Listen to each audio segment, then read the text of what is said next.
Hello guys, welcome to मेरा channel इल्मा study. आज मैं आपको करवाऊंगी आलंकन कार्यपत्रक नंबर 9, जिसके डेट है 17 नवंबर 2021।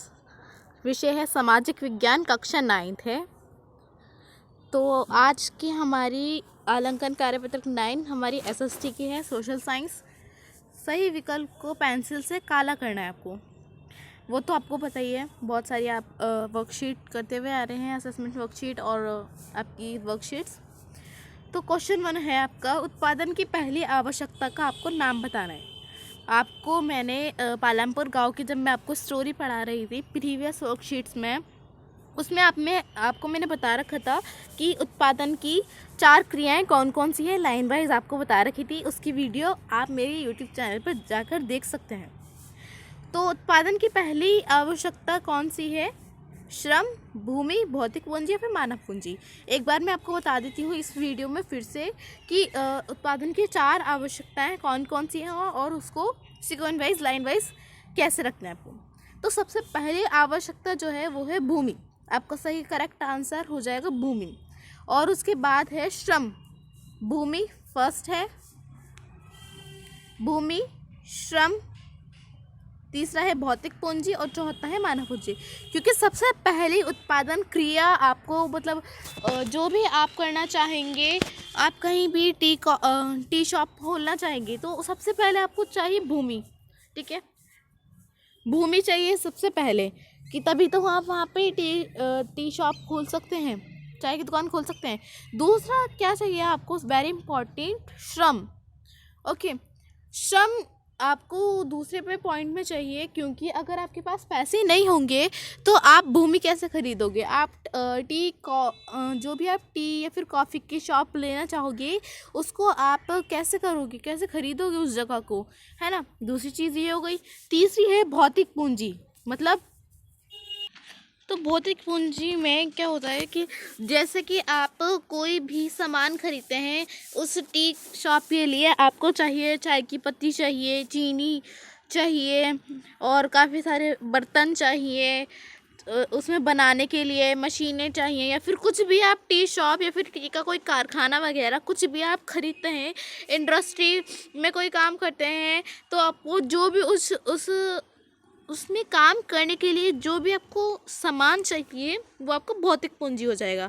और मानव पूंजी में क्या होता है, जो मानव होता है, मतलब हम पैसा कमाते हैं, उसको क्या कहते हैं, मानव पूंजी।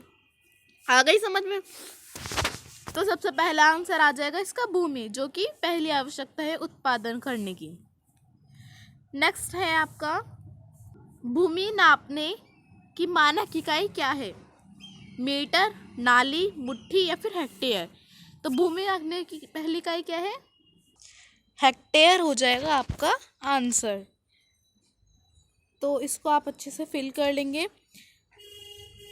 ओके, क्योंकि नापन की मानक यहाँ पर हम मीटर में तो भूमि को नाप नहीं सकते, ना ही नाली में भी नहीं नाप सकते, और मुट्ठी तो हमारी एक मुट्ठी होती है ना, उसमें थोड़ी ना नाप सकते हैं हम एक भूमि को। तो हेक्टेयर में हम नापते हैं। नेक्स्ट क्वेश्चन देखते हैं। क्वेश्चन नंबर 4 है आपका, पालमपुर में मुख्य कृषि क्रियाएं कौन सी हैं? पालमपुर में मुख्य क्रियाएं कौन सी हैं? डेयरी है, परिवहन है, खेती विनिर्माण। अच्छा, कई बच्चे ना मतलब इसमें इन क्वेश्चंस में कंफ्यूज हो जाते हैं, क्योंकि बहुत ज़्यादा घुमा फिरा कर क्वेश्चन आते हैं आपके वहाँ पर ना। बहुत सारी क्रियाएं होती हैं, जैसे कि डेयरी, परिवहन, खेती विनिर्माण। तो इनमें बहुत सारे बच्चे कंफ्यूज हो जाते हैं कि इसका सही ऑप्शन क्या आएगा। तो बच्चों इसमें कंफ्यूज नहीं होना है, क्योंकि पालमपुर आपका चैप्टर है, उसमें फर्स्ट लाइन ही हमें यही दे रखी है, पालमपुर एक जगह है, वहाँ पर मुख्य क्रिया कौन सी है? खेती। ओके, अगर आपको कुछ ना समझ आए ना तो आप जल्दी से अपनी बुक में जाकर उस चीज़ को रिवाइज कर सकते हैं। नेक्स्ट क्वेश्चन 5 है आपका, इनमें से कौन एक स्थायी पूंजी है? कौन स्थायी पूंजी है इसमें से? 5, मुद्रा, कच्चा माल, यंत्र, उपरोक्त या फिर उपरोक्त में से सभी। तो देखो बच्चों, इसमें ना कई बच्चे इस क्वेश्चंस में भी कंफ्यूजिंग हो जाते हैं, और कुछ बच्चे नहीं होते, वो स्मार्ट बच्चे हैं, उनके लिए मैं वेरी वेरी गुड कहती हूँ।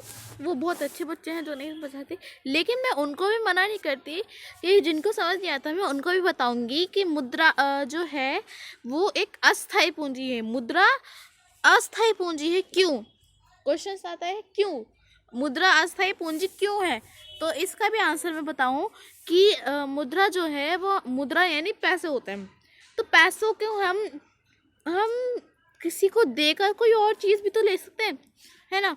वो अस्थाई पूंजी नहीं है क्योंकि वो हमारे पास हमेशा रहेगी तो नहीं, और कच्चा माल भी नहीं है। कच्चे माल से अगर हम मतलब कोई भी माल हो उससे हम अपना घर वगैरह बना सकते हैं। यंत्र भी नहीं, यंत्र है। यंत्र मतलब कोई मशीनें उद्योगीकरण की, ठीक है। तो यंत्र है अस्थाई पूंजी, क्योंकि यंत्र हमेशा हमारे पास रहेंगे, हमेशा रहेंगे। जो उसका एक फैक्ट्री है वो हमेशा रहेगी, है ना। यंत्र हमेशा रहेंगे। उपरोक्त तो सभी तो आएगा ही नहीं क्योंकि आपका आंसर है यंत्र, तो गा ऑप्शन आपका करेक्ट हो जाएगा, इसको फिल कर लेंगे। अब क्वेश्चन नंबर 6 है आपका, पालमपुर गांव में बरसात के मौसम में लोग कौन कौन सी फसलें उगाते हैं? गेहूं और चावल की, ज्वार और बाजरा की, मक्का और गेहूं की, मक्का या फिर गेहूं और एवं चना की। तो जो हमें जो मौसम की बरसात के मौसम में जो उनको फसलें उगाने के लिए दी जाती थी, वो फसलें कौन कौन सी उगाते थे? ज्वार और बाजरा।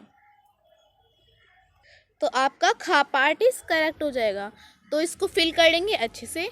उसके बाद क्वेश्चन नंबर 7 है आपका, एक साल में किसी भूमि पर एक से ज़्यादा फसल उगाने की विधि को क्या कहते हैं?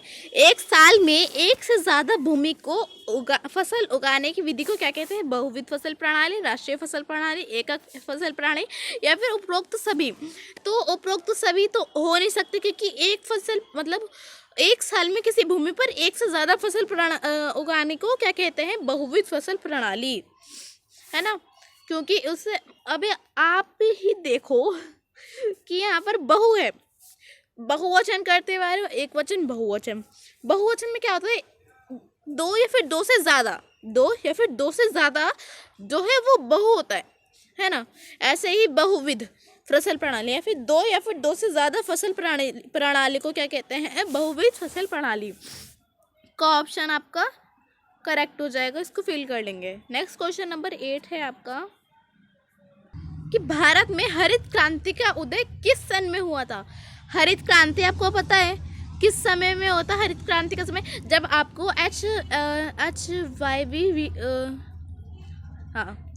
वीड्स आए थे, है ना, आपको पता है। उसी वक्त हरित क्रांति का उदय हुआ था। कौन से सन में हुआ था?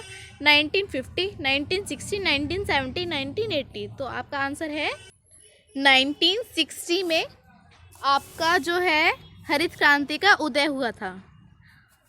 ओके, आपका यह आंसर बुक में मिल जाएगा। क्वेश्चन नंबर 9 है आपका कि पालमपुर गांव था उसके निकटम कस्बे का क्या नाम था? शाहपुर, गोविंदपुर, दुर्गापुर, रायगंज। शाहपुर और रायगंज जो था, देखो मैं आपको बताऊं कि जैसे कि यहाँ पर यहीं पे दिखा देती हूँ मैं दर्शा के। ये आपका है पालमपुर, ठीक है। अब पालमपुर के बीच यहाँ पर आएगा शाहपुर, ठीक है। यहाँ भी पूरा नहीं आ रहा तो मैंने शाह लिख दिया। उसके बाद यहाँ पे शाहपुर से होके हुए यहाँ पर रास्ता आएगा रायगंज का। तो निकट कौन सा हुआ? पालमपुर से शाहपुर से निकटम होएगा आपका रायगंज, लेकिन पालमपुर से निकट जो होएगा उसका शाहपुर होगा। क्लियर ओके, शाहपुर आपका आंसर हो जाएगा, इसको फिल कर लेंगे। नेक्स्ट आंसर क्वेश्चन है आपका, यहाँ पे क्वेश्चन थोड़ा सा ब्लर है क्योंकि ऐसे ही प्रिंट आया था इसका। तो क्वेश्चन नंबर 10 है आपका, HYV बीज का आपको समझ तो आ रही होगा, वैसे मैं पढ़ लूँ। विस्तारित नाम क्या है? HYV बीज का विस्तारित नाम क्या है? हैवी बिल्डिंग वेराइटी बीज, ये तो होगा नहीं। हाई बिल्डिंग वेराइटी बीज यही होगा, और हाफ बिल्डिंग वेराइटी बीज ये भी नहीं होगा, और इनमें से कोई नहीं, ये तो होएगा ही नहीं क्योंकि हमारा आंसर आ गया है खा पार्ट। तो आपका खा पार्ट इसका करेक्ट हो जाएगा ऑप्शन। तो आज की वीडियो हमारी कंप्लीट होती है। वीडियो अच्छी लगी तो लाइक करिए, दोस्तों के साथ शेयर करिए, नहीं हो तो सब्सक्राइब भी ज़रूर कर दीजिएगा। और वीडियो अच्छी लगी तो प्लीज़ लाइक ज़रूर कर दीजिएगा। आपके एक लाइक से मुझे बहुत खुशी होती है, मैं बहुत ज़्यादा हैप्पी हो जाती हूँ। Thank you for watching video. Next class में मिलते हैं नेक्स्ट वीडियो के साथ। Bye bye.